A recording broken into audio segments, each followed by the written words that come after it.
जितना अद्भुत इंसान का दिमाग, उतने ही अद्भुत उस दिमाग से निकलने वाले आइडियाज।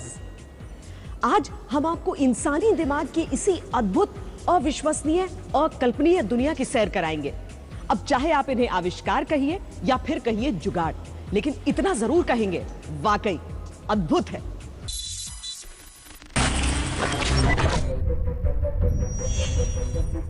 जानते हैं विजय माल्या और अब्दुल वाजिद में क्या समानता है?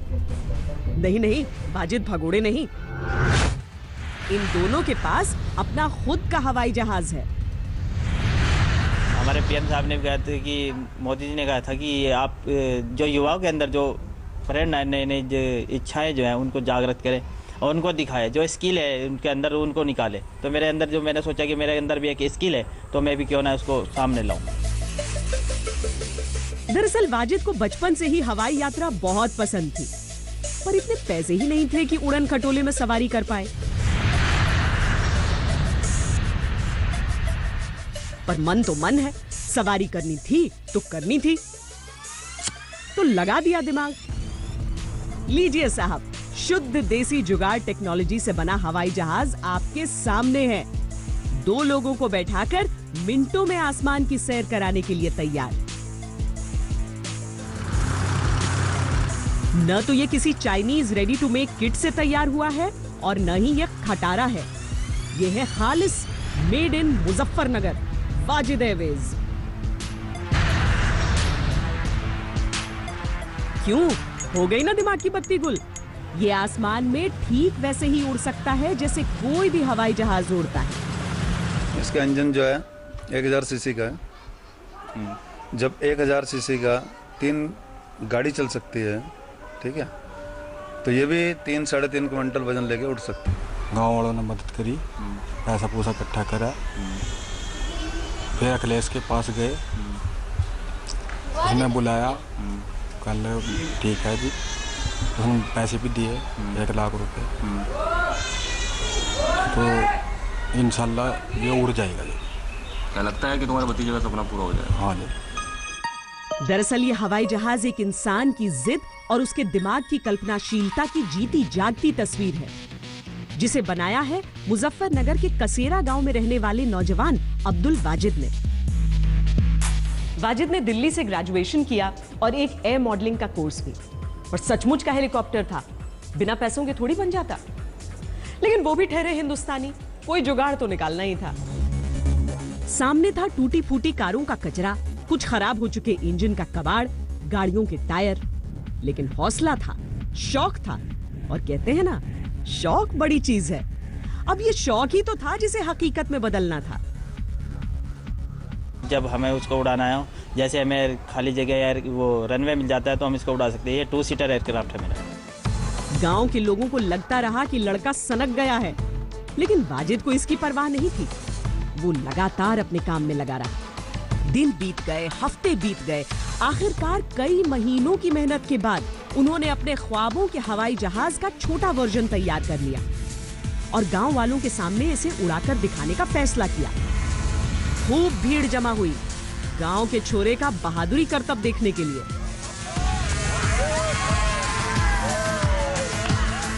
छोटे पंखों से छोटा एयरक्राफ्ट उड़ा तो वाजिद की उम्मीदों को बड़े पंख लग गए और उन्होंने तय कर लिया कि अब वो बड़ा हवाई जहाज बनाएंगे, अपनी हसरतों का हवाई जहाज।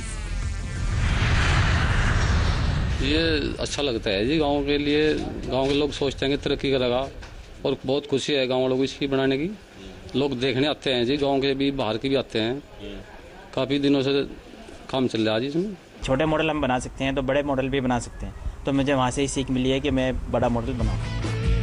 वाजिद ने किताबें पढ़ना शुरू किया, एयरक्राफ्ट बनाने की जानकारी जुटाना शुरू किया, इंटरनेट, मैगजीन, जहां से भी जानकारी मिलती वो जमा कर लेते। एक दिन उनकी सोच कागज पर नक्शा बनकर उतरने लगी।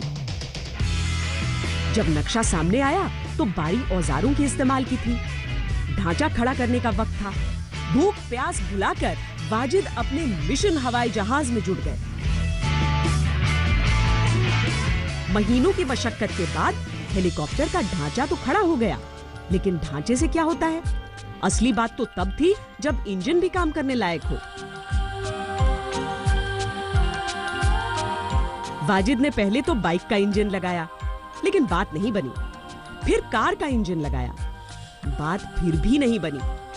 बाद में कार के इंजन को अपग्रेड करके लगाया, तब बात बनी।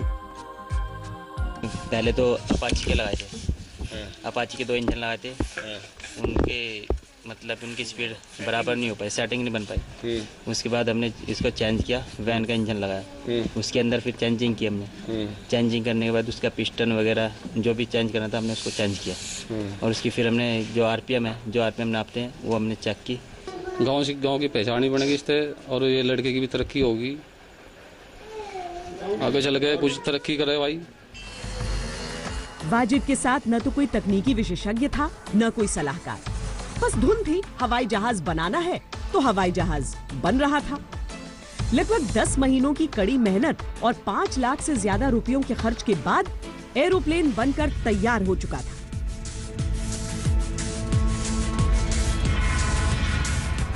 मुश्किल यह है कि हवाई जहाज को आसमान में उड़ाने के लिए हर बार सरकारी अनुमति की जरूरत होती है, यानी बगैर इजाजत ये घर के आंगन की ही शोभा बढ़ाता है। आइए आपकी मुलाकात एक और जुनूनी से करवाते हैं। नाम है चंदन प्रकाश। क्लास 3 तक पढ़े हैं, लेकिन अपने बेटे के लिए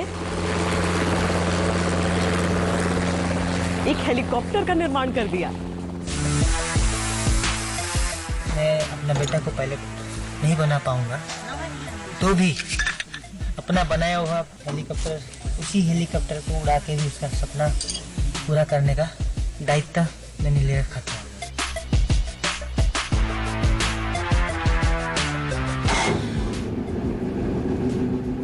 ये सपना एक वेल्डर ने देखा था अपने बेटे के लिए, और उसे पूरा भी उसी ने किया, जुगाड़ टेक्नोलॉजी से ये अद्भुत हेलीकॉप्टर बनाकर। जिस हेलीकॉप्टर को बनाने के लिए बड़े बड़े इंजीनियर्स का दिमागी गणित लगता है, उसे बनाने वाले चंदन सिर्फ 3री क्लास तक पढ़े हैं। लेकिन उन्होंने जो किया, उसने फिर से ये बात पुख्ता की कि टैलेंट सिर्फ डिग्री का मोहताज नहीं। ये एजुकेशन के लिए मैं बिल्कुल गरीब हूँ, तो एजुकेशन के लिए मैं बिल्कुल गरीब हूँ। प्राइमरी स्कूल तक जैसे तैसे जा पाया हूँ। असम के एक गांव में रहने वाले चंदन को 3 साल से ज्यादा का वक्त लगा इसे बनाने में। रात भर जाग के उन्होंने इसे बनाया, लेकिन अब जब इसके पंख फड़फड़ाते हैं तो उनके चेहरे पर सुकून की मुस्कुराहट आ जाती है। एरोडायनामिक्स के सिद्धांत क्या होते हैं, चंदन को नहीं पता। विज्ञान की शर्तें हेलीकॉप्टर बनाने के लिए क्या होती हैं, उन्हें नहीं पता। लेकिन दिल के इशारों से वो हवा के पर तौल लेने में माहिर है।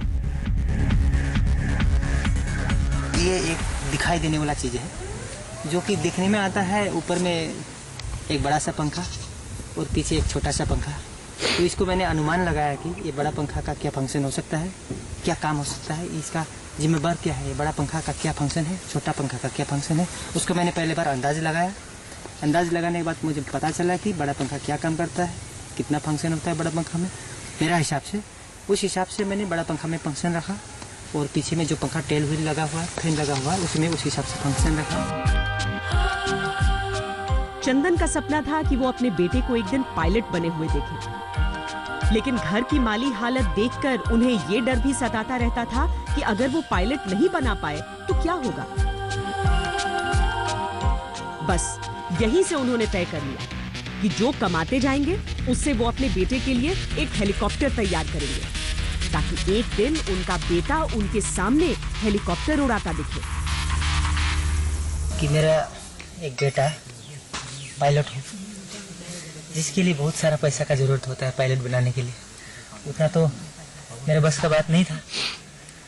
तो मैं ये भी सोचता था कि अगर मैं अपना बेटा को पायलट नहीं बना पाऊंगा, तो भी अपना बनाया हुआ हेलीकॉप्टर, शायद हेलीकॉप्टर क्यों ना हो, उसी हेलीकॉप्टर को उड़ा के भी उसका सपना पूरा करने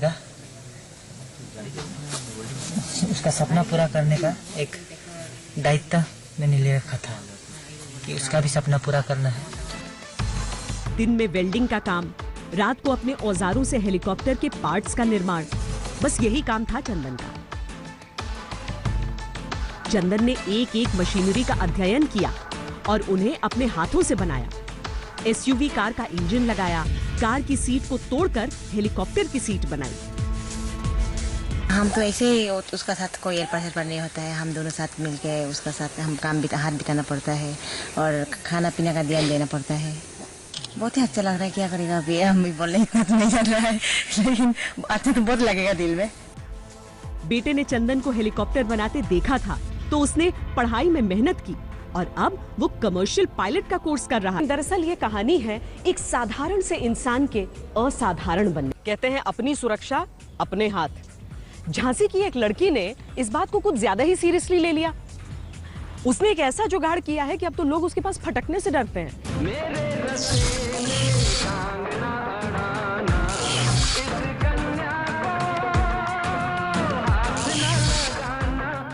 वाकई इस कन्या को हाथ न लगाना, और अगर लगाया तो अंजाम क्या होगा वो भी देख लीजिए। हाँ, अब अच्छी तरह समझ में आ गया होगा कि हमने क्यों सावधान किया था कि इस कन्या को हाथ न लगाना। लग गया ना करंट का जोर का झटका जोर से। क्या देख रहे हैं? ये जो इस लड़की के हाथ पर बंधा है इसे, चलिए आपको बता दें कि ये है महिला सुरक्षा युक्ति यंत्र। अरे मजाक नहीं, ये सच है, वाकई यही नाम है इस यंत्र का, महिला सुरक्षा युक्ति यंत्र।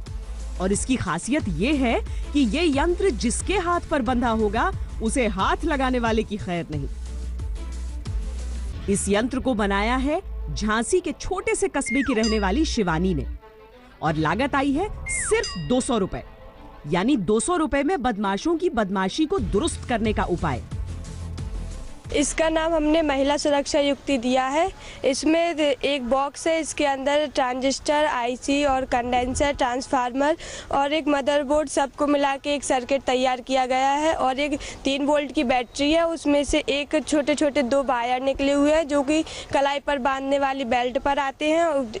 इस बेल्ट को अपने हाथ में पहनेंगे, कोई आपको परेशान करेगा तो उसे 3 वोल्ट का करंट लगेगा, जिससे आपको बचने के लिए कुछ समय मिलेगा, या आप अपने पेरेंट्स को फ़ोन कर सकते हैं, आप पुलिस को कंफर्म कर सकते हैं। झांसी की ये मॉडर्न रानी 10वीं क्लास में पढ़ती है और अक्सर छेड़छाड़ की खबरें सुनकर परेशान हो जाती थी। एक दिन मच्छर मारने वाले इलेक्ट्रिक रैकेट को देखकर शिवानी के मन में एक उपाय आया और उसने बना डाला ये महिला सुरक्षा युक्ति यंत्र, यानी लड़कियों के पास मंडराते रहने वाले बदमाशों से निपटने का हथियार। अगर कोई सुनसान सड़क पे कोई बच्ची जा रही है और कोई बदमाश उसको छेड़ने की कोशिश करता है, तो ये जो सुरक्षा बेल्ट है अगर वो ऑन करके उसका हाथ पकड़ लेती है कोई भी स्तर, तो इतनी ज़ोर से उसको करंट लगता है कि 5-10 सेकंड 15 सेकंड के लिए वो अपने आप में नहीं रहता है, और उसका लाभ उठा के वो अपना भाग भी सकती है, वो अपने किसी को बुला भी सकती है।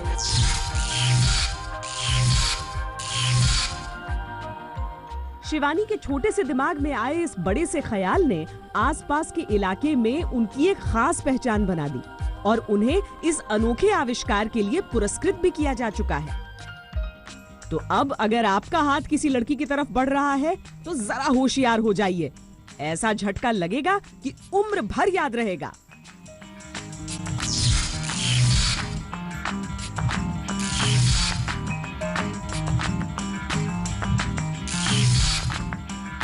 होगा कि पानी से चलने वाली मोटर कार का आविष्कार हुआ है, पर कुछ सालों में पता चलता है कि इन दावों में दम ही नहीं था। पानी में वो केमिकल प्रॉपर्टीज ही नहीं है ऊर्जा निकल सके जिससे एक कार चल सके। लेकिन फिर भी पानी से होने वाले एक्सपेरिमेंट्स खत्म नहीं होते। अब देखिए ना, हिंदुस्तान में ही एक ऐसी कार का आविष्कार हो गया है जिसका फॉर्मूला हासिल करने के लिए दुबई से लेकर चीन तक सब लगे हुए हैं।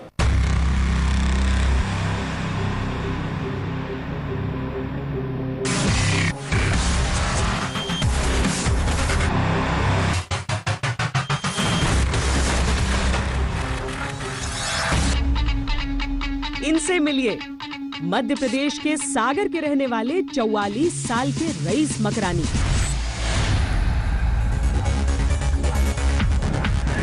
रईस पेशे से मैकेनिक हैं, एक गराज चलाते हैं जिसमें कई कार हैं जिनकी ये मरम्मत करते हैं। उनमें कुछ बिगड़ जाए तो बनाते हैं। लेकिन इनके गैराज में एक कार बहुत खास है। जानते हैं क्या खास है उसमें? इन्होंने एक ऐसी कार बनाई है जो पानी से चलती है।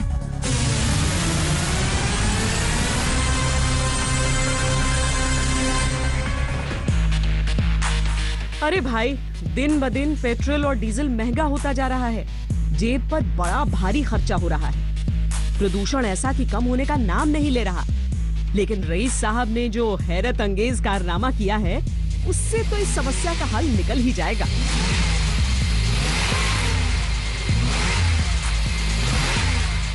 नई सोच, नया काम, हिंदुस्तान का चमके नाम। जरूरत की जननी को आविष्कार कहते हैं। आज जरूरत है देश को ऐसे फ्यूल की जिससे प्रदूषण न फैले। आज जरूरत है देश को ऐसे फ्यूल की जिसकी दिक्कत ना हो। इन्हीं सब चीज़ों को देखते हुए मैंने ऐसे कई स्रोत किए हैं, कई ऐसे वर्क किए हैं। उन्हीं वर्कों में से मुझे भी ये सारी चीज़ें याद आई कि क्यों ना पानी से तैयार किए जाए, ऐसा फ्यूल तैयार किया जाए जो कि पेट्रोल और एलपीजी की जगह काम करे।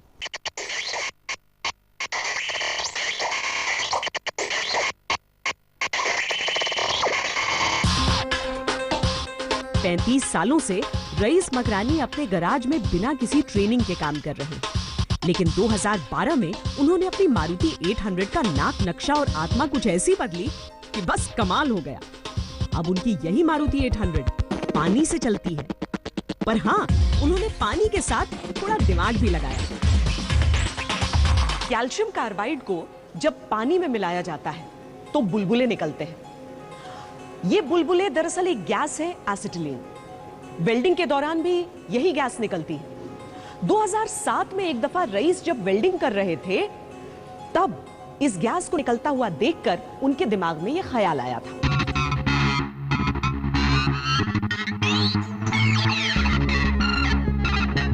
रईस ने एसिटिलीन गैस की ताकत को पहचाना और जुट गए अपनी कार के इंजन में जुगाड़ करने।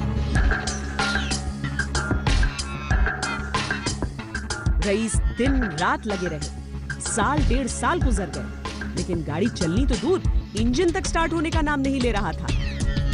आखिरकार 1.5 साल के बाद इंजन चल उठा।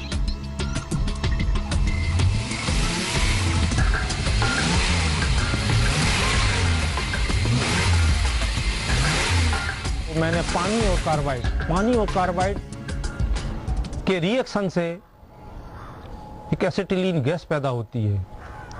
इस तरीके से पानी के टैंक, इंजन में बदलाव, ये सारी चीजें करने के बाद इस बने हुए पानी से फ्यूल से एक पेट्रोल कार बहुत आराम से चलाई जा सकती है।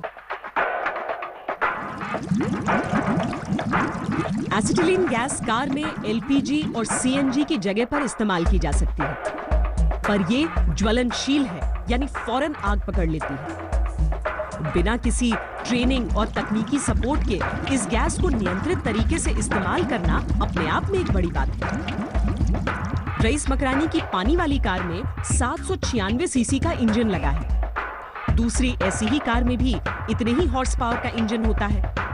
इस गाड़ी की अधिकतम स्पीड है 60 किलोमीटर प्रति घंटा। दूसरी गाड़ियां हालांकि 120 से 130 किलोमीटर प्रति घंटे की रफ्तार पर जा सकती हैं। लेकिन अब काम की बात। दूसरी गाड़ियों को चलने में जहां 1 किलोमीटर में करीब 6 रुपए का खर्च आता है, रईस भाई की वाटर कार में यही खर्च लगभग आधा, यानी 3 रुपए प्रति किलोमीटर होता है। 25 लीटर पानी और 4 किलो कैल्शियम कार्बाइड में ये कार 60 किलोमीटर तक चलती है। जो टेक्नोलॉजी पे काम किया, तो अपनी टेक्नोलॉजी को एडवांस में लाने के लिए मैंने इस गाड़ी में एक ऐसी डिवाइस बना करके लगाई है कि किसी भी मोबाइल से ये गाड़ी को स्टार्ट किया जा सकता है, बंद किया जा सकता है, क्लिच दबाया जा सकता है, ब्रेक दबाया जा सकता है, गेट डाले जा सकते हैं और किसी भी मोबाइल से इस गाड़ी को कंट्रोल किया जा सकता है, चलाया जा सकता है। पानी से चलने वाली अपनी वाटर कार बनाने में अब तक रईस मकरानी 7 लाख रुपए खर्च कर चुके हैं। जाहिर है, नायाब काम करेंगे तो नाम तो होगा ही। रईस का भी हुआ। उनको चाइना और दुबई से साथ में काम करने के ऑफर आए। रईस चाइना भी हुआ है, लेकिन वो भारत में रहकर ही काम करना चाहते हैं। मीटिंग में उन्होंने क्लियर कहा कि आपके जो भी इन्वेंशन है इस पे हम काम करने को तैयार हैं। हम इन इन्वेंशनों को मेड इन चाइना बनाना चाहते हैं। जब उन्होंने मेड इन चाइना की बात कही तो मुझे वो बात याद आ गई कि हमारे देश के प्रधानमंत्री जो इस पे बहुत ही ज़बरदस्त तरीके से प्रयासरत हैं कि हमको make in India, made in India, startup India बनाना है। वो बातें मुझे इतनी अच्छी लगी कि मैंने फिर वही डिसीजन ले लिया, चाइना को क्लियर बोल दिया कि नहीं, अगर आप मेड इन इंडिया की बात करते हैं तो मैं तैयार हूं, लेकिन नहीं, अब तो ये जो भी होगा मेड इन इंडिया होगा, मेक इन इंडिया होगा।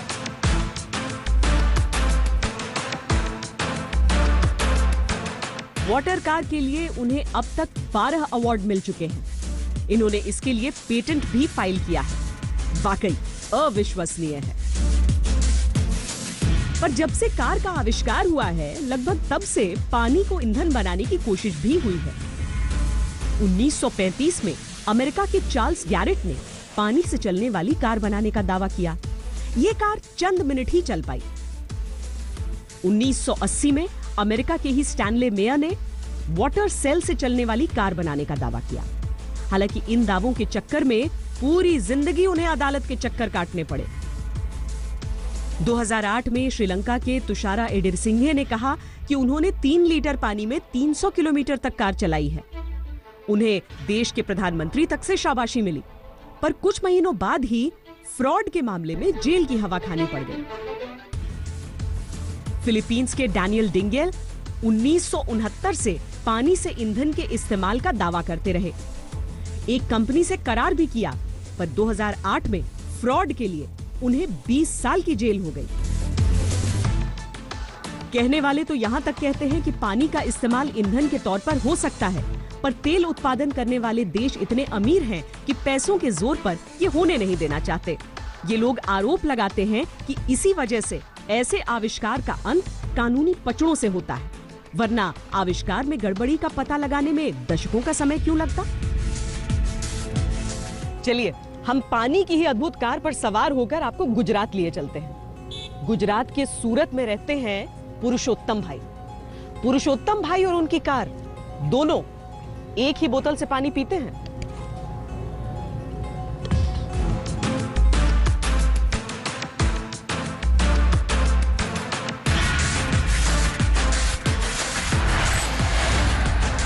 पुरुषोत्तम एक मैकेनिकल इंजीनियर हैं। इनका भी एक गैराज है, राम मोटर्स। पुरुषोत्तम का कहना है कि उन्होंने जो कार बनाई है वो पानी को हाइड्रोजन और ऑक्सीजन में बांटती है और उससे बनने वाली एनर्जी से ही इंजन को चलाती है। 95% हाइड्रोजन पर पानी में से ऑक्सीजन और हाइड्रोजन इलेक्ट्रोलाइसिस करके फ्यूल एफिशिएंसी में डिवाइड करते हैं। बाद में 5% ओनली फ्यूल चाहिए, पेट्रोल और डीजल कोई भी इंजन में, सभी इंजन में ऐसे ही चलेगा। 95% हाइड्रोजन पर चलेगा। पुरुषोत्तम ने कार के इंजन में बदलाव किए हैं और एक ऐसी किट लगाई है जिसमें किसी भी तरह का पानी डालने से वो ऊर्जा पैदा करती है जिसकी मदद से कार चलती है। वो कहते हैं कि उनकी ये वाटर कार 75 किलोमीटर की एवरेज देती है। ये जब इंजन बना उसमें कंपनी जो बनाती है उसमें काफ़ी कुछ चेंजेस करना पड़ा है इसके अंदर में, क्योंकि हाइड्रोजन पर आज तक किसी ने डायरेक्टली एज ए फ्यूल नहीं यूज़ किया है और उसको ये पहली हमारा पूरे विश्व में ये पहला प्रोजेक्ट है जिसमें hydrogen as a fuel use हो रहा है। पहले इलेक्ट्रोलाइसिस करते थे और बहुत तरह के फ्यूल सेल बने हैं, वो सब कुछ चीज़ था, मगर इसके अंदर में काफ़ी कुछ मॉडिफिकेशन लगा है। लेकिन क्यों ना ऑटोमोबाइल एक्सपर्ट से बात की जाए कि हमारे हिंदुस्तानी हीरो जो बात कर रहे हैं उनमें कितना दम है। क्या वाकई कार या कोई भी गाड़ी पानी से चल सकती है? Acetylene gas is a combustible gas. It can be used for doing welding या आप उसको गाड़ी में भी चला सकते हैं। पहले लोग CNG का सिलेंडर लगा के गाड़ी चलाते होते थे, वैसे ही एसिटिलीन आप पीछे सिलेंडर लगा के और उसका किट लगा दीजिए तो वो गाड़ी चलेगी।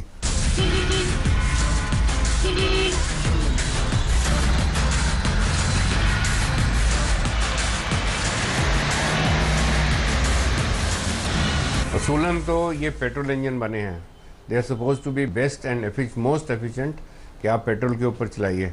बाकी जितने भी आप गैसेस इस्तेमाल करते हैं इंक्लूडिंग हाइड्रोजन जो टेस्ट की जाई गई हैं और गाड़ियों चली हैं, उनकी सब की एफिशिएंसी के ऊपर थोड़ी सी कमी आती है। तो आप वो उतनी एफिशिएंसी नहीं एक्सपेक्ट कर सकते जितनी कि आपको पेट्रोल के साथ मिलती है। पुरुषोत्तम भाई ने अपने इस पानी वाले मॉडल के अप्रूवल के लिए सरकारी आवेदन दे रखा है। अभी वो इसका इस्तेमाल खुद करते हैं। हो सकता है आने वाले दिनों में हम आप भी इसका इस्तेमाल कर सके। रुक रहे हैं ब्रेक के लिए। ब्रेक के बाद जब लौटेंगे तो आपको दिखाएंगे एक ऐसा अद्भुत एसी कि सबको एसी का सहारा लेना पड़ता है, और जब बिल सामने आता है तो अच्छे अच्छों के पसीने छूट जाते हैं। एक स्कूल में पढ़ने वाली लड़की ने एक ऐसे एसी का जुगाड़ किया है जिससे तापमान तो सुहाना हो ही जाता है, बिल की भी चिंता नहीं रहती।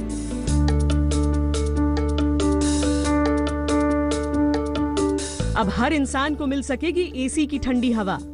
महज 1,850 रुपए खर्च कीजिए और घर में एक ऐसा एसी लगाइए जो गर्मी की छुट्टी कर देगा। मजे की बात यह है कि इसको चलाने पर आपको बिजली का बिल नहीं आएगा, क्योंकि ये बैटरी से चलता है। इस शानदार और सस्ते जुगाड़ एसी का आविष्कार करने का श्रेय जाता है स्कूल में पढ़ने वाली कल्याणी को। जैसे कि चाहे वो अमीर हो या गरीब हो, सबके घर में एसी होना चाहिए और वो उसका यूज कर सके, इसके लिए हमने ये एसी बनाया है। कल्याणी ने इस मिनी एयर कंडीशनर को गांव के लोगों की जरूरत के हिसाब से बनाया है। ये चलता तो सूरज की गर्मी से है, लेकिन इससे निकलने वाली हवा कमरे में मौजूद सूरज की गर्मी को छूमंतर कर देती है। इसे आप गांव वगैरह में भी यूज कर सकते हैं, क्योंकि ये बहुत आसानी से केवल बर्फ के थ्रू ये चल सकता है और उसके लिए आपको इलेक्ट्रिक का यूज करना पड़ता है, जबकि ये केवल सोलर पैनल की मदद से चलता है। इसलिए आपको इसमें कोई भी अन्य इलेक्ट्रिसिटी या इलेक्ट्रिक करंट का आपको यूज नहीं करना पड़ेगा। ये सोलर पैनल्स सूरज की ऊर्जा को संचित करते हैं और इसके अंदर मौजूद उपकरणों को चलाते हैं। सोलर एनर्जी से चलने वाला ये एसी पूरी तरह से प्रदूषण मुक्त है। बाजारों में मिलने वाले एक आम एसी में एक कंप्रेसर, एक कंडेंसर, एक इवेपोरेटर होता है। कंप्रेसर कमरे में मौजूद गर्म हवा को बाहर खींचता है। गर्म हवा एसी के अंदर पहुंचती है, जहां वो चिलर पाइप्स के ऊपर से गुजरती है। चिलर पाइप्स में कूलेंट होता है। ये गर्म हवा को ठंडा करते हैं और फिर एसी में ही लगे एक पंखे के जरिए वो ठंडी हवा कमरे में पहुंचती है। कल्याणी के एसी में आइस बॉक्स के अंदर बर्फ रखी जाती है। ऊपर का ढक्कन खोला जाता है तो उसके अंदर वातावरण की हवा पहुंच जाती है। डिब्बे के अंदर एक बैटरी से चलने वाला एग्जॉस्ट पंखा लगा है जो नमी को बाहर फेंकता है। बर्फ के संपर्क में आकर अंदर मौजूद हवा ठंडी होती है और वो एक पाइप के जरिए बाहर आती है। इसे 1 घंटे चलाने पर तापमान 4 से 5 डिग्री कम हो जाता है। कल्याणी ने कुछ दिन पहले इस प्रोजेक्ट को कॉलेज स्तर पर हुए कंपटीशन में पेश किया था। यहां से सिलेक्ट होने के बाद यूपी और फिर नेशनल स्तर पर दिल्ली में इसे पेश किया गया। आईआईटी दिल्ली में कल्याणी के प्रोजेक्ट को काफी पसंद किया गया। बच्चे भी बहुत गर्व महसूस होता है कि उसने इतना ज़्यादा नाम रोशन किया है, घर परिवार का, विद्यालय का, झांसी का अपने, और एक तरह से पूरे राज्य का नाम अपने उसने पूरे देश में प्रसिद्ध किया हुआ है झांसी का।